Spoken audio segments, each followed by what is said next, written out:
So, hi guys. So, meron ako dito isang itlog ng manok. Ayan siya. May crack na siya guys. So, titignan ko siya kung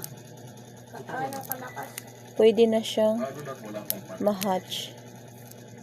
Ako nang tutulong sa kanya kasi kagabi meron ding nag-crack din yung egg kagabi, tapos kinaumagahan natuyo siya, hindi niya kinaya yung init, natuyo siya bago siya makalabas.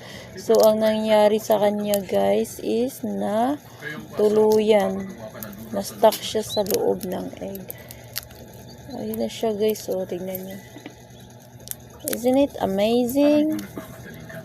Oh, mayroon pa siyang blood.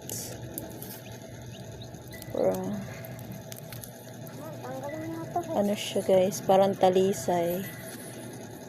Ooh, my god, parang hindi pa yata siya ready. So mamaya guys, ibalik ko muna siya at oh my god, mamaya i-check na natin, i-ano ko na lang kayo guys, i-update ko na lang kayo dito. May problema pa rin kahit pagkalunas na.